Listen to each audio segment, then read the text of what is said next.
بسم الله إن الحمد لله نحمده ونستعينه ونستغفره ونعوذ بالله من شرور أنفسنا ومن سيئات أعمالنا من يهد الله فلا مضل له ومن يضلل فلا هادي له وأشهد أن لا إله إلا الله وحده لا شريك له وأشهد أن محمدا عبده ورسوله صلى الله عليه وسلم. Barcha alamlarni yo'qdan bor qilib, tarbiyalab, rizqlantirib turuvchi Rabbimizga, Ilahimizga, g'iybat qiladigan zotimizga barcha maqtovlar, boshdan sanalar. O'zimizning kamchiliklarimizdan Alloh taoladan afv so'raymiz. Ham o'zimizning noshar niyatlarimizdan, noshar ishlarimizdan Alloh taolo sig'inamiz. Ham kimni Alloh taolo haq qilib qo'ndirsa, uni hech kim bir kim adashtira olmas. Kimni Alloh taolo adashtirsa, uni hech kim bir kimda haq qilib sola olmas. Ham shahad beraman, loyiqli ravishda g'iybat qilarday hech bir zot yo'q. Mar Alloh o'zigina, Rabbimiz Alloh taolo o'zigina. Ham shahad beraman, shundan Muhammad degan kishi u Alloh taolaning jibarilgan payg'ambari, elchisi. Ey qardoshlarim, barchalarimizga da Alloh taolaning ne'matlarini qarab, uni bilib, o'rganib, anga shukr qilish kerak. Ko'pmi Alloh taolo bizga ne'mat beradi. Ko'pmi Alloh taolo o'zining rahmatini bizga bergan. Ham shu ne'matlarni bizga ko'ra bilirga kerak, ham shukr etib bilirga kerak. Alloh taolo aytadi: "Allohu akhrajakum min butun ummahatikum la ta'lamuna shay'an wa ja'ala lakum as-sam'a wal absara wal af'ida la'allakum tashkurun." Alloh taolo sizni o'zingizning aylaringizdan sizni chiqardi, aylaringiz sizni tug'dirdi. Alloh taolo aytadi: "Biz sizni chiqardik o'zingizning aylaringizdan, ham siz tug'anda bir narsada bilmaydingiz. Umuman bir narsada bilmaydingiz. Oqni qorani ayirmaydingiz, balkim oqni oq ekanini bilmaydingiz, qorani qora ekanini bilmaydingiz. Ammo Alloh taolo sizga berdi, eshituvlikni berdi, ko'ruvlikni ham berdi, o'ylay turgan, fikrlay turgan, anglay turgan ko'ngilni, yurakni berdi. Balkim siz Alloh taolaga shukr etarsiz. Shu ne'matlar bilan, eshituv, ko'ruv, anglov, fikrlav ne'matlari bilan kishi endi ko'p ayblarni o'rganadi. Alloh taolo aytadi: "Vazkuruni azkurkum washkuruli va la takfurun." Meni esga tushirgingiz, men de sizni esga tushiraman. Shukr etingiz menga. Ham biruk menga kufrliklar keltirmangiz, biruk menga qo'shilqlar keltirmangiz deb Alloh taolo xabar beradi. Alloh taolo ikkinchi oyatida aytadi: "Va ta'azzana robbukum la in shakartum lazdannakum va la in kafartum inna azabi lashadid." Mana sizning Robbingiz hukm etib qo'ydi, zakon etib yasab qo'ydi, yer ustida shunday hukmni yasadi. Agarda siz bergan ne'matlarga shukr etsangiz, men sizga u ne'matlarni ko'pga martaba tag'i orttirashaqman. U ne'matlaringiz tag'ida ortashaq, zo'rayashaq, ham ko'payashaq. Ammo agarda kufrlik keltirsangiz, shukr etmasangiz mening ne'matlarimga, bilingiz, mening azobim bek kuchli edi. Mening azobim bek kuchli. Mana shu oyatlardan biz ko'ramiz. Agar biz ne'mat ichida yashaymiz, ham bu boshqa ne'matlar Alloh taoladan, ham Alloh taolo bizga amr eta shu ne'matlarga shukr etishga. Ham agarda u ne'matlarni shuklasa qarashlarim shuklab bitirgisiz. Alloh taolo aytadi: "Va ta'uddu ni'matallahi la tuhsuha." Agarda Allohning ne'matlarini, sizga berilgan ne'matlarni shuklasangiz, siz ularni shuklab bitira olmassiz. U shuklab bitirib bo'lmaydi ne'matlarni. Innal insana lazalumun kaffar. Lekin kishi har vaqtda zulmlik keltira, ham kufrlik keltira. Alloh taolo aytadi: "Va ma bikum min ni'matin fa minalloh." Nini ne'mat sizga bo'lmasin, boshasi da Alloh taoladan. Nashar qardoshlarim, Allohning ne'matida biz, Allohning ne'mati bilan rizqlanamiz. Allohning ne'mati bilan yashaymiz. Allohning rahmati bilan ko'p ne'matlarga erishganmiz. Ham shu ne'matlardan eng zo'r ne'mati bilasizmi narsa u?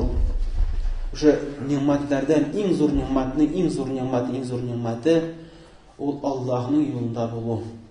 Alloh taolo ko'rsatgan yo'lda bo'lu. Alloh taolo narsa seni rizo, narsa yarata, менә шушы юл белән яшәү, Аллаһның ризалыгына ирешү, иман нигъмәте. Шушы иман нигъмәте, ислам нигъмәте инде иң зур нигъмәт. Пәйгамбәр Аллаһ Тәгалә безгә үзенең сөекле пәйгамбәрен салсалам безгә җибәрде. Аллаһ Тәгалә динен безгә өйрәтер өчен. Хәтта без барчаларыбыз да Аллаһ ризалыгына киреп, җәннәткә керү өчен менә бу да инде иң зур нигъмәт. Һәм менә бу нигъмәт ул барчаларына да тәтеми кардәшләрем. Барча кешеләргә дә ләкми бу нигъмәт.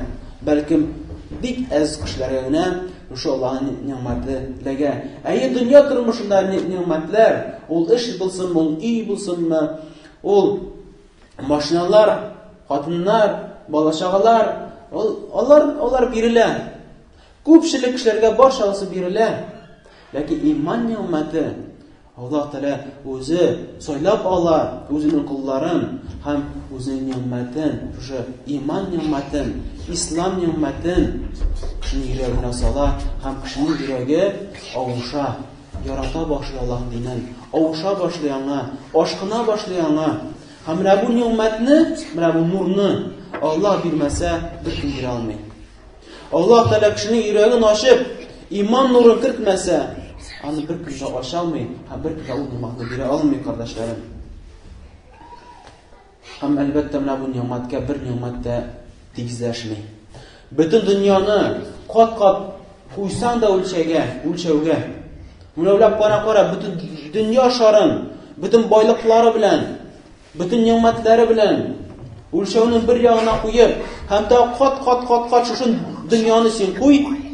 Менә бу иман нигъмәтенә тормыйлар берсе дә. Менә шуңа да бу иман нигъмәте Аллаһ Тәгалә кешесен сайлап кына бирә. Кем лаеклы шушы зур нигъмәткә? Аллаһ Тәгалә кешенең йөрәгенә карап, аның лаеклы икәнлеген белеп, менә шуңа сала ул шушы иман нигъмәтен сала. Ул динне ярата башлый, ашкына башлый, конакларны күрә алмый башлый. Менә шундый хәерле йөрәкләрдән әйләнеп китә. Һәм шуңа да шушы нигъмәтләргә ирешкәнбез икән, кардәшләрем. Шушы нигъмәтнең хакын алырга кирәк. Шушы нигъмәткә ирешкәнсең икән, аның хакын үтә. Шушы нигъмәткә ирешеп, иманлы булгансың икән, ул иманында тотырга тырыш, артка чигенмә. Чөнки дошманнар бик күп. Син үзеңә дошман. Син эчеңдә булган нәфсең дошман сиңа һәр вакытта начарлыкка, һәр вакытта ялкаулыкка, һәр вакытта да Аллаһка каршы баруга кытыртып тора, рәхәтлеккә ул тартып тора, начарлыкка чакырып тора. Шуның өстәвенә җин, шайтаннар, иблис һәр вакытта кытыртып тора, һәр вакытта начар әйберне бизәкләп, матурлап кына тора, ләззәтләндереп тора, кызыктырып тора. Шуның өстәвенә кешеләр арасыннан булган начар дуслар һәр вакытта чакырып тора. Менә шундый хәле күп дошман белән ничек син йөреп чыкмакчы буласың? Аллаһтан ярдәм сора. Алдан дуалар кыл. Раббым, шушы иманны юлдан бүрек мине адаштырма. Бәлкем Аллаһ Тәгалә үзе безгә өйрәтә. Раббана ла тузигh кулубана бa'da idh hadaytana. Раббыбыз, безнең йөрәкләребезне кире борып җибәрмә инде.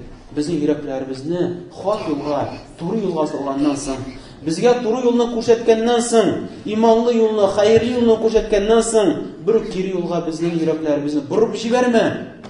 Ва хаблана мин ладунка рахма. Раббым, үзеңнең ягыңнан рәхмәтеңне безгә бир. Иннәка антал ваххаб. Шуннакта син бирүче. Шуннакта син рәхмәт иясе. Менә бу кардәшләрем, иман нигъмәте. Аның өстенә эшләргә кирәк. Аның өстенә тырышырга кирәк. Аны ул иманны үстерү эшендә эшләргә кирәк. Изге гамәлләр белән, изгелекләр белән, Аллаһ риза булган эшләр белән, гыйлем алу белән, Аллаһ динен өйрәнү белән һәм изге бәндәләр белән йөрүлек белән. Изге бәндәләр белән йөрү белән, аралашу белән менә синең дә йөрәгеңдә булган динең ныгый башлый. Әгәр дә кеше бузык кешеләр белән аралаша икән, инде тайпыла башлый.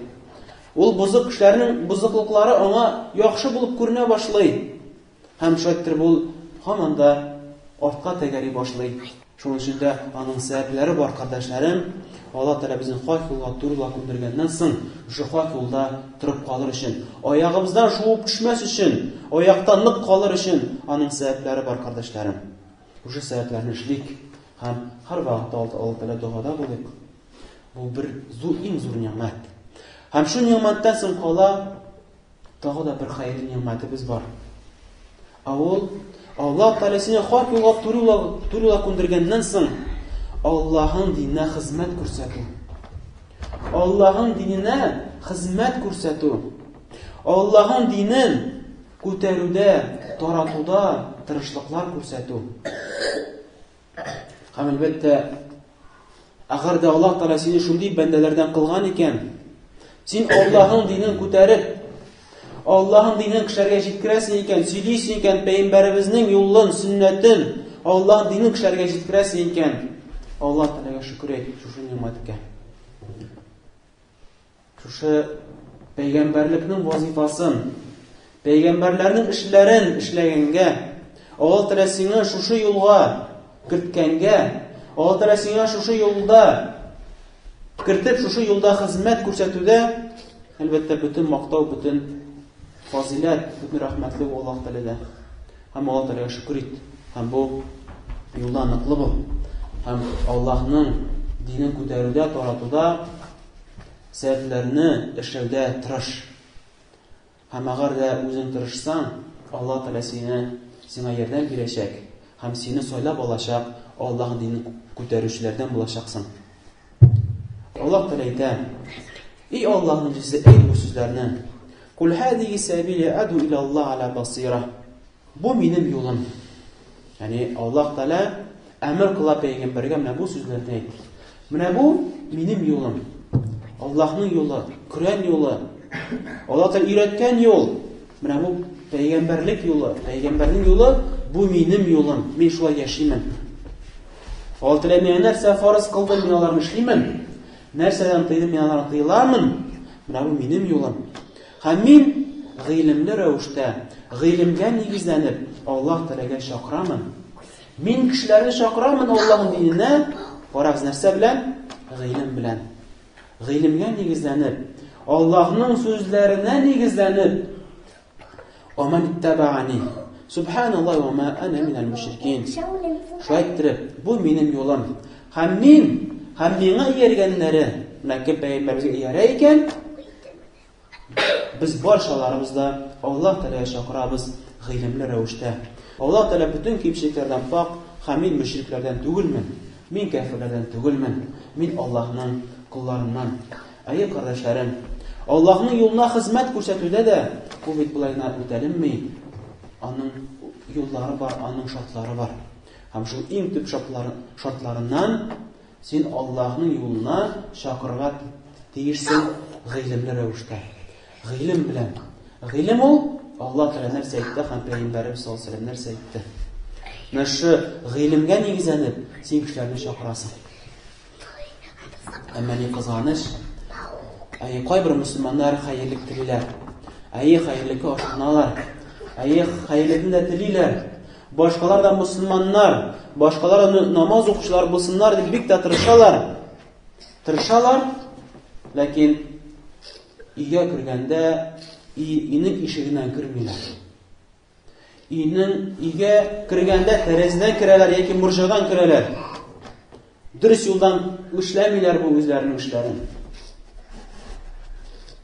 Яшерен түгел, күбебездә безнең телефоннар бар. Телефонда төрле программалар бар. Telegram, WhatsApp һәм башка. Һәм шул WhatsApp-ларда, Telegram-да һәм башка чыганакларда мөселманнар бер-берсенә төрле вагызлар, насихатлар, төрле сүзләр җибәрәләр. Һәм кайберләре бик тә шаккаткыч. Бәлкем шаккаткыч түгел, җылата торган эшләр. Ничек мөселман шул хәле гафил, үзенең диненнән нәрсә аңа ошый, шуны җибәрә. Һәм тикшереп тә тормый. Чынлап та моны пәйгамбәрбез моны эшләдеме? Чынлап та бу безнең динебездә бармы соң бу? Төрле сообщениялар җибәрәләр. Дөрестлеген дә тикшермиләр. Иң мөһиме кызык, иң мөһиме әйдәле шаккаттырыйм әле башка кешеләрне. Һәм җибәрәләр сообщениялар шулар бер-берсенә. Һәм курыкмыйлар да Аллаһның газабыннан. Ничек Мөслим сүнәтендә килә Пәйгамбәрбез саллаллаху алейһи ва сәллям әйтә, кемдә кем белә торып миңа ялган әйтә икән, үзенә җәһәннәмдә урынны әзерләп куйсын дип әйтә Пәйгамбәрбез. Һәм агар син хадиснең дөрестлеген белмисең икән, син бик тә куркынычлык астында. Бәлки бу хадис ялган хадис. Пәйгамбәрбезнең өстенә ялган әйтелгән хадис. Һәм агар син әйтәсең Пәйгамбәрбез әйтте дип, син раслыйсың, ислам динендә бу бер бар дип әйтәсең син. Менә ислам динендә шушындый хөкем дип син раслыйсың дигән сүз. Син Аллаһ исеменнән сөйләшәсең дигән сүз. Шуның өчен, кардәшләрем, берәр нәрсә җибәр алдыннан тикшерегез. Бик каты тикшерү белән тикшерегез. 100 тапкыр, хәтта безнең бит мәкалебездә бар, 7 тапкыр үлчә, 1 тапкыр кис. 7 тапкыр тикшереп чык бу үзең җибәрәсе сүзеңне. Анасын җибәр. Шаккатасың. Төрле кысталар җибәрәләр. Гомәр белән Абу Бакр булай булган, Гали белән Усман белән, сахабалар белән булай булган. Ялган сөйлиләр. Сахабалар безгә ялган сөйлиләр. Ялган җибәрәләр бер-берсенә. Син курыкмыйсың, кыямәт көне Аллаһ сиңа киләчәк тә әйтәчәкләр, ник минем өстемә яла яптың син дип. Шуның өстәвенә төрле роликлар җибәрәләр. Ул роликларны карасаң, анда ул тулган музыка белән, ул тулган ярым шара хатын-кызлар белән. Син бит үзең диннән беләсең. Ират кеше хатын-кызга карарга ярамый. Һәм шулай хатын-кыз син беләсең, ират кешегә ират кешегә карарга ярамый. Ничек син җибәрәсең шундый сообщенияларны? Син җибәрәсең бер ролик, анда ират бар, хатын-кыз бар. Һәм синең хатының караячак иратларны. Агар да хатының син җибәрә икән, син бит хатын-кызларны караячаксың, хатын, синең ирең караячак башка хатын-кызларны. Бик тә сак булырга кирәк, кардәшләрем. Һәм бу мондый юл белән дәгъват кыласыз икән, әлбәттә Аллаһ риза түгел. Аллаһ Тәгалә бер дә риза түгел бу эшегездән. Киресенчә сез бузыклык таратучылардан буласыз. Һәм шуның өчен агар да хәерлек таратасың килә икән, гыйлемгә нигезләнеп. Ничек Аллаһ Тәгалә әйтә? "Эй Аллаһның кешесе, әйт, менә бу минем юлым. Мин Аллаһка гына чакырамын. Бер кемгә дә түгел, үземә дә чакырмыйм, мәчеттә булган җәмәгатьләргә дә чакырмыйм. Мин фақат чакырам кешеләрне Аллаһка. Килсеннәр һәм Аллаһка гыйбадәт кылсыннар. Аллаһның куллары булсыннар. Мин Аллаһтан бер ибадәт теләмим." Менә шушы инде пәйгамбәр юлы шушы. Кардәшем, агар син тапкансың икән үзеңне шушы юлда, Аллаһ юлында тырышасың, Аллаһ юлын, Аллаһның динен таратырга тырышасың, Аллаһ сине шушындый вазифага күтәргән икән, Аллаһка бик күп шөкерләр әйт, һәм аның хакын үтә торган бул. Һәм бел син пәйгамбәрлекнең эши торган кешеләрдән. Ничек хадис килә, Шейх Албани рахмаллаһ, Аль-Хаким Ибн Хиббан Аль-Гираки һәм башка галимнәр бу хадисне сахихка чыгаралар. Пәйгамбәрбез саллаллаху алейһи ва сәллям әйтә, галимнәр алар пәйгамбәрләрнең мираслары, мирас малын алучылар. Һәм пәйгамбәрләр үзләреннән соң динар да дирхам да калдырмадылар. Бер байлык, алтын да көмеш тә калдырмадылар. Әмма алар калдылар үзләреннән соң гыйлемне калдырдылар. Һәм кем пәйгамбәрләрдән калган гыйлемне алган икән берсе, өйрәнгән икән, чынлап та бик зур әйбергә ирешкән. Бик тә зур олы әйбергә ирешкән. Чөнки бу Аллаһтан булган гыйлем. Аллаһның гыйлемен алды һәм башкаларга җиткерүче. Һәм шуңа да Пәйгамбәрбез саллаллаху алейһи ва сәллям әйтә, нәрсә дип? Галимнәр дип әйтә, белүчеләр, диннәрен белүчеләр, диннәрен өйрәнүчеләр. Һәм кайчан Аллаһның динен өйрәнгән, башкаларга җиткергәндә, син дә гыйлемгә нигезләнеп, агар да Пәйгамбәрбезнең дөрес хадисен ишеткәнсең икән, инсан башкаларга да җиткергә тырышасың. Кардәшем, агар да Аллаһның рәхмәте белән шундый ниъмәткә ирешкәнсең икән, Аллаһның диненә хезмәт күрсәтәсең икән, Аллаһның динен таратырга тырышасың икән, инде син пәйгамбәрләрнең вазифаларын эшли торган кешеләрдән буласың. Син пәйгамбәрләрнең эшләрен эшләгән буласың. Һәм бу бик зур ниъмәт сиңа карата. Сиңа карата Аллаһ Тәгалә үзен бик зур ниъмәтен күрсәткән. Аллаһ Тәгалә сине шундый дәрәҗәгә күтәргән. Һәм бу гамәл менә Аллаһның динен тарату, Аллаһның сүзләрен тарату, ул иң бийек эш шушы җир өстендә. Шу җир өстендә иң бийек, иң зур, иң дәрәҗәле вазифа.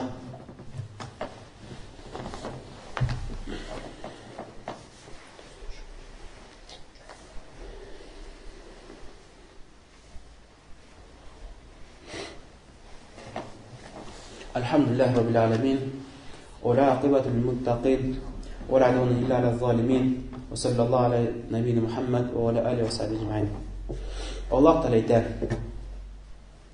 Kuntum khayra ummatin ukhrijat lin-nasi ta'muruna bil ma'ruf wa tanhauna 'anil munkar wa tu'minuna billah. Сез чыгарылганнардан иң хәерле өммәт булдыгыз. Кешелеккә чыгарылганнардан иң хәерле өммәт булдыгыз. Өммәтләр бик күп булды. Мусаның өммәте, Гыйсаның өммәте, Ибраһимның һәм бик күп пәйгамбәрләр булды. Һәр өммәте булды. Һәм пәйгамбәрбез саллаллаһу алейһи ва сәлламның иң соңгы өммәте. Һәм Аллаһ Тәгалә мактап сөйли пәйгамбәрбез өммәтенә әйтә: Сез иң хәерле өммәтләрдән булдыгыз. Сез бит хәерлеккә чакырасыз, начарлыктан тыясыз һәм Аллаһ Тәгаләгә иман китерәсез. Кардәшем, агар да Аллаһ Тәгалә сиңа шундый мөмкинчелекләр биргән икән, сиңа шундый вазифа биргән икән, сиңа шундый мөмкинчелекләр биргән икән Аллаһның дин таратырга, бил, Аллаһның ниъмәте, Аллаһның рәхмәте сиңа бик төшкән. Кардәшем, агар да син үзеңнең эшләп тапкан хәлал мал-мөлкәтеңне Аллаһ юлында таратасың икән, Аллаһ юлында Аллаһның дине күтәрелсен дип, яки Аллаһның өйләренә, яки мискин фәкыйрьләргә, яки мохтаҗларга үзеңнең мал-мөлкәтеңне бирәсең икән, таратасың икән, өлеш чыгарасың икән, бил, Аллаһның рәхмәте сиңа бик тә төшкән. Аллаһның рәхмәте сиңа ирешкән. Карагыз, Пәйгамбәрбез саллаллаһу алейһи ва сәллям нәрсә әйтә? Бухари һәм Муслим җинтагында. Кемдә кем Аллаһның мәчетен төзи икән, Аллаһның йортын төзи икән, Аллаһ Тәгалә аңа шундый ук өйне җәннәттә төзиячәк. Аллаһ Тәгалә аңа җәннәттә өйне төзиячәк. Һәм шулай ук Җабр ибн Абдулладан килә, Шәйх Албани рахимахуллаһ бу хәдисне сахихка чыгара, Ибн Маҗид җинтагында. Пәйгамбәрбез саллаллаһу алейһи ва сәллям әйтә: Кемдә кем мәчет төзи икән Аллаһ ризалыгы өчен, Аллаһ ризалыгы өчен, мактау өчен түгел, кешеләр сүз әйтсен өчен түгел. Менә бу нәсел мәчет төзи торган нәсел, бу мәчет төзә торган, тота торган нәсел дип аның өчен түгел. Һәм кешеләр белән идара итү өчен дә түгел. Һәм дәрәҗәгә ирешү өчен дә түгел. Фақат Аллаһ өчен генә. Мин теләмим бу мәчет төзүдән бер нәрсә дә дөньядан. Фақат телим Аллаһның ризалыгын. Шуңа әйтә Пәйгамбәрбез, кемдә кем Аллаһ ризалыгы өчен мәчет төзи икән, хәтта ул мәчет кыртаугы шикелле үй хәтле булса да, кыртаугы шикелле үй хәтле булса да, яни хәтта бәләкәй бер өлешеңне кертсәң дә шул мәчет төзүгә, Аллаһ Тәгалә аңа җәннәттә өйне төзеп куячак. Менә үзеңнең хәлал мал-мөлкәтеңне хәерлеккә тыксаң, әллә бу сиңа Аллаһның рәхмәте төшкәнлеге түгелме?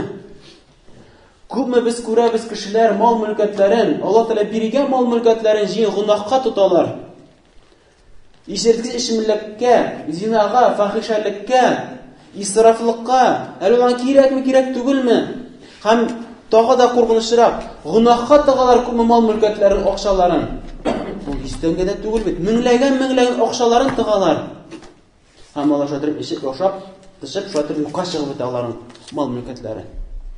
Ә синең хәерлеккә, садакага биргән мал-мөлкәтең ул җыелып бара Аллаһ каршында. Җәннәттә җыелып бара. Һәм аның садакаларының әҗр-савабын син күрәчәксең җәннәттә. Бәлкем ахирәттә күрәчәксең, бәлкем сәне бу дөньяда күрәчәксең, кабер тормышында күрәчәксең, һәм кыямәт көненең куркынычлыгында син күрәчәксең, һәм җәннәттә дә күрәчәксең шушы әҗр-савабны, шушы биргән садакаларның хәерлекләрен. Әллә бу сиңа карата Аллаһның рәхмәте түгелме? Ә бит акчаны күп кеше эшли, мал-мөлкәтне күп кеше эшли, ләкин һәрберсе төрлечә тарата. Ник соң ул башка кеше Аллаһ юлына кертмәгән? Аллаһ юлында тиенен дә биргә жәлли. Бәлкем бирсә дә 10 сумын, аннары ул тагы тикшереп йөри, кая куйдыгыз минем 10 сумны дип. Нишәттең ул акчаны дип. Менә шундый йөрәкле кешеләр бар. Аңа бик тә кызганыч үзенең 100 тәңкәсен бирергә Аллаһ өчен. Әмма гынаһка аның киңеле киң, аның күңеле киң. Гынаһка меңләгән акча тыга, һәм аның йөрәге селкенми дә бу әйбергә. Борчылмый да бу әйбергә. Менә бу хәсрәттә кеше түгелме? Шундый бозыклыкка, күп Аллаһ Тәгалә халал биргән акчасын, күп бозыклыкка кертеп, күп үзен гынаһка батыра. Күп үзенә начарлыклар эшли. Менә бу кеше хәерлектәме? Бу Аллаһның рәхмәтеннән төшеп калган кешеләр булар. Әмма Аллаһның рәхмәтендә булган кешеләр, алар хәерлектә, изгелектә, Аллаһ риза булган эшләрдә. Чөнки шушы изгелекләр белән син Аллаһ каршында синең дәрәҗәң үсә. Шуңа да Аллаһ Тәгалә әйтә: "Тәгауну алал бирри ват тақва", мөселманнар, изгелектә, хәерлектә бер-берегезгә булышыгыз. Ва тәгауну алал исми вал удван, әмма гынаһлыкта, дошманлыкта ярдәм күрсәтмәгез бер-берегезгә. Ваттакуллаһ, Аллаһтан куркыгыз. Инналлаһ шадидул иқаб, чынлыкта Аллаһның газабы бик тә көчле. Һәм бар шундый кешеләр, алар хәтта хәерлек эшләгәндә дә үзләренең хәерлекләрен юкка чыгаралар. Әгәр берсенә изгелек кылсалар, ярдәмләшсәләр, яки берсенә садака бирсәләр, яки мәчеткә, мәдрәсәләргә яхшылык күрсәтсәләр, аннан соң алар үзләрен күтәргән шикелле. Ягъни үзләре одолжение ясаган кебек, ягъни бөтенесе бурычлы булып кала аның каршында. Үзен күккә чигә. Һәм башкаларны да үзенең аяк астына ыргытырга тырыша. Әлбәттә бу садака беренчедән Аллаһ башына кабул түгел. Икенчедән садака бирүлек яки башка кешегә ярдәм итүлек, мохтаҗларга ярдәм итү. Беренче булып аның файдасы аның өчен түгел, әле синең үзеңә. Менә безнең сәләфләребезнең тормышларына карасаң, хәтта илтикафны бозып кардәшенең хаҗәтен үтәгән. Илтикаф кыла, кадер кичәсенә ләгәм дип мәчеткә кирип илтикаф кылучылар Аллаһка гыйбәтләр кылалар мәчеттә Рамазан аенда, соңгы 10 көнендә. Һәм әгәр дә сәләфләребезгә ярдәм сорап килгәннәр икәнме, алар мәчеттән чыгып, хәтта шу хаҗәтләрен үтәгәннәр, шу кешеләргә ярдәмләшкәннәр. Чөнки синең кешегә ярдәм күрсәтүең, хәерлек эшләр эшләүләрең, садакалар бирүең, син күбрәк мохтаҗсың. Сиңа кирәк ул әҗр савап. Сиңа кирәк ул Аллаһның ризалыгы. Сиңа кирәк Аллаһның яратуы. Сиңа кирәк бит ул. Әмма менә кешенең иманы көчсез булу сәбәпле ул кешегә ярдәмләшсә яки садакалар таратса, инде ул үзен горур хис итә. Һәм башкалар мыскыл итә. Бөтенесе аның каршында бурычлы булып калалар. Әлбәттә бу хәерле кешеләрдән түгел. Бәлкем хәерле кеше, мөмин кеше, ул һәрбер гамәленә ул тели Аллаһның ризалыгын. Шунда җәннәткә кергән кешеләрне Алла Тәгалә ничек сыйфатлый? Кайшалар мискиннәргә, фақирләргә, әсирләргә ярдәмләшкәч, әйтәләр: "Ла нуриду минкум җазаа ва шукура." Без сездән бер җәза теләмибез, хәтта рәхмәтегез дә кирәк түгел. Рәхмәт әйтсәң әйт, ансы инде синең кешелектән. Рәхмәтең әйтәсегә синең кешелектән, әдәплектән. Ләкин син рәхмәт мәгънәсе икән, мин бер шулмын. Мин аның өчен йөрәгем янмый. Чөнки мин ул изгелекне сиңа дип эшләмәдем. Ул изгелекне мин эшләдем Аллаһ Тәгаләнең үзенә генә. Һәм мөмин мөселман кеше шундый изгелекләрне эшләгәндә ул әҗир савабын Аллаһ Тәгаләдән өмид итә. Чөнки ул белә, Пәйгамбәрбез саллаллаһу алейһи ва сәллям вәгъдә кылган ул әҗир савапларга. Ничек бер хәдистә килә Абу Хурайрадан Муслим сәнәдендә Пәйгамбәрбез саллаллаһу алейһи ва сәллям әйтә: "Кемдә-кем үзенең кардәшенең авырлыгын күтәрә икән бу тормышта, дөнья тормышында авырлыкның бер авырлыгын күтәрә икән, ягъни ярдәмләшә икән үзенең кардәшенә, Аллаһ Тәгалә кыямәт көннең авырлыгында ярдәм итүчегә ярдәм итәчәк." Шуңа Аллаһ Тәгалә үзенең кардәшенә ярдәм итүчеләргә Аллаһ Тәгаләгә ярдәмче булачак. Без барчаларыбыз телибез, Аллаһ Тәгалә безгә ярдәмче булсын. Агар телисең икән, менә мохтаҗ булганнарга, үзеңнән мохтаҗ булганнарга ярдәмләш. Алар мохтаҗ булган эшләрдә аларга ярдәмләш. Күпме син буларасың үзеңнән Аллаһ өчен, менә шунда инде син Аллаһның ярдәменә эләгәчәксең. Һәм агар да син үзеңне тапкансың икән менә шундый хәлдә, син Аллаһ өчен ярдәмләшәсең. Һәм син алардан бер әйбә теләмисең. Аллаһка мактау ит. Аллаһ Тәгалә сиңа шундый йөрәк биргән, шундый иман биргән, син алардан бер әйбә теләмисең. Ә бит бу мондый хәл, мондый сифат күп кешедә юк ул.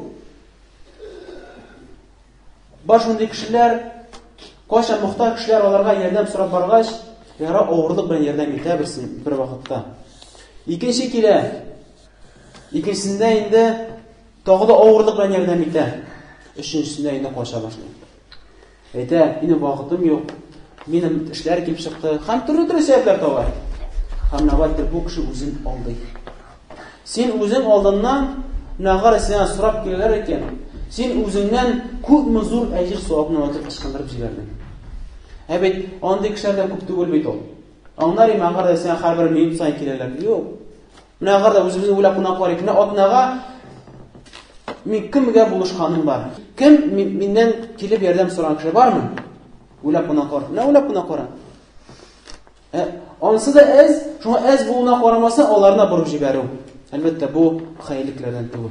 Бу хәйрлекләрдән түгел. Син мәхрумлыктан бу. Аллаһның рәхмәтеннән мәхрум калган кешеләрдән бу. Инде Аллаһ Тәгалә инде хәйрлекләре ашкынучы кешеләрдән Аллаһ Тәгалә безне кылсын. Аллаһ Тәгалә әйтә: "Кул би фадлиллаһи ва би рахматихи ва би залика фальяфраху ва хайру мимма яҗмаун." Шуәттер Аллаһның рәхмәтенә, Аллаһның фазилатына шатланышыгыз.